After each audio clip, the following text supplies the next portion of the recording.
आजमगढ़ जनपद के बुढ़नपुर तहसील क्षेत्र के युवा नेता निर्दल प्रत्याशी पूर्व विधानसभा प्रत्याशी यदुनाथ उर्फ मट्टू भैया द्वारा प्रेस वार्ता का आयोजन किया गया, जिसमें उन्होंने सपा पर निशाना साधते हुए कहा कि 2019 के लोकसभा चुनाव में मेरे द्वारा आजमगढ़ लोकसभा सीट पर निर्दल चुनाव लड़ने के लिए पर्चा भरा गया था। समाजवादी पार्टी के राष्ट्रीय सचिव बलराम यादव, धर्मेंद्र यादव, हवलदार यादव मुझे यह आश्वासन दिए थे कि अगर आप लोकसभा चुनाव में राष्ट्रीय अध्यक्ष अखिलेश यादव के समर्थन में प्रचार करेंगे और उनके खिलाफ चुनाव नहीं लड़ेंगे तो आपको आजमगढ़ जिले की 10 विधानसभा सीट में से एक विधानसभा सीट पर विधानसभा प्रत्याशी बनाकर चुनाव लड़वाया जाएगा। इतना ही नहीं, प्रदेश कार्यकारिणी में आपको उच्च पद देकर आपके सम्मान को बढ़ाने का काम किया जाएगा। 2019 के चुनाव में मेरे द्वारा अथक परिश्रम करके सपा के राष्ट्रीय अध्यक्ष को आजमगढ़ जिले का सांसद बनाया गया। आज तक सपा के किसी वरिष्ठ नेता ने मुझसे हाल चाल लेने तक का काम नहीं किया। सपा धोखेबाज और गद्दारों की पार्टी है। मैं सपा के राष्ट्रीय सचिव बलराम यादव के पुत्र संग्राम यादव के खिलाफ अतरौलिया से विधानसभा चुनाव लड़ने की घोषणा करता हूं। उन्होंने कहा कि 2022 में अतरौलिया से सपा को हरा करके मेरे द्वारा बलराम यादव की राजनीति को धूमिल करने का काम किया जाएगा। आइए सुनाते हैं उन्होंने मीडिया से बातचीत के दौरान आगे क्या कुछ कहा। आजमगढ़ से आशीष पांडे की रिपोर्ट। मट्टू यादव उर्फ यदुनाथ भैया। मैं पूर्व विधानसभा लोकसभा प्रत्याशी रह चुका हूँ। कई बार अतरौलिया विधानसभा चुनाव लड़ा हूँ, कई बार लोकसभा सदर से एमपी चुनाव लड़ा हूँ। मैं समाज सेविक हूँ। मैं निर्दल अन्य छोटी छोटी पार्टियों से चुनाव भी लड़ा हूँ। अदर में मेरा क्षेत्र में पूरे ज़िले में पूरा वर्चस्व है।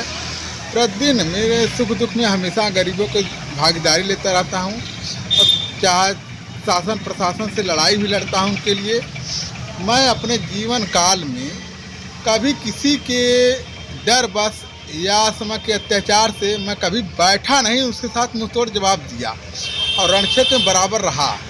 तो मैंने आजमगढ़ ज़िले में अखिलेश यादव पहली बार आए और उन्होंने उनके घर के लोग आए, तमाम ज़िले के सभी लोग, पंचायती राज मंत्री और अन्य लोग, बलराम यादव, तमाम लोग निवेदन किए कि आपकी दिनेश लाल यादव लड़ रहे हैं।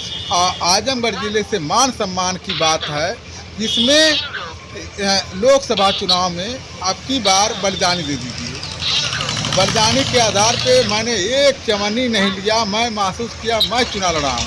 हमारे उनके बीच में समझौता की बात यही हुई है कि प्रदेश स्तर का अच्छे से अच्छे पद देंगे, राष्ट्रीय अध्यक्ष भरपूर आशीर्वाद देंगे, साथ साथ पूरे प्रदेश के सभी लोग जगह जगह सहयोग देंगे और रणक्षेत्र में कहीं पर किसी गरीबों के साथ किसी प्रकार समस्या पड़ने पर सभी लोग साथ देंगे।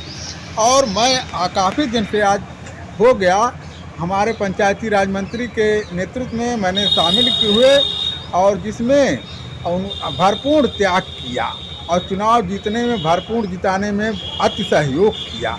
इसमें आज दिन इतना दिन हो गया, कभी भी मैंने निवेदन करते रहे पंचायती राज मंत्री अन्य लोगों से निवेदन करते रहे कि राष्ट्रीय अध्यक्ष से बात कर रहिए, ले चलिए, हमको आशीर्वाद दिलवाइए, मेरा कर्मठता देखिए। पूरे प्रदेश में प्रदेश अध्यक्ष की बात रही और कर्मठता के आधार पर कुर्सी रही।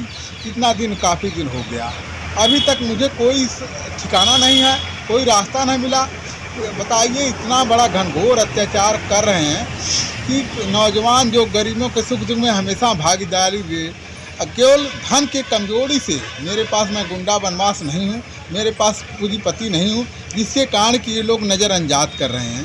और ताकि मेरी कर्मठता इतनी देख कर लोग घबरा जाते रहे हैं, सोचते हैं कि हो सकता है मेरा कुर्सी पर धावा बोले। अरे कुर्सी पर मुझे धावा नहीं लेना है, मुझे मेरे त्याग और बलिदानी के ऊपर मैं अपना कहीं पर कुर्सी ले लूँगा। पूरे प्रदेश में कुर्सी लेने की दावा रख रहा हूँ, लेकिन मैं अपनी छवि दिखाना चाहते थे अखिलेश यादव के लिए।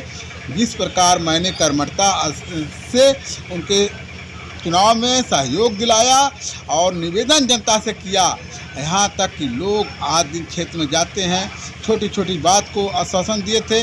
उनका जैसे हैंडपम्प है, सोलर लाइट है, अन्य प्रक्रिया से बात कहते हैं, प्रतिनिधि से कहते हैं, तमाम लोग नजरअंदाज करते हैं, कहते हैं कि पंचायती राज मंत्री के क्षेत्र के यहाँ वह जो कहेंगे सो ही हम करेंगे। अब सभी लोग एक ही सिक्के के पहलुए होकर काफ़ी दिन हो गया।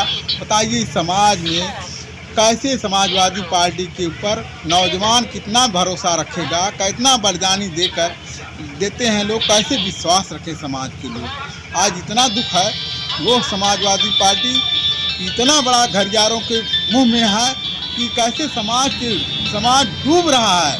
पिछड़ा समाज त्राह त्राह कर रहा है, उनकी मधार बीच में पड़ी हुई है। यहाँ के पंचायती राज मंत्री के बेटे संग्राम विधायक जी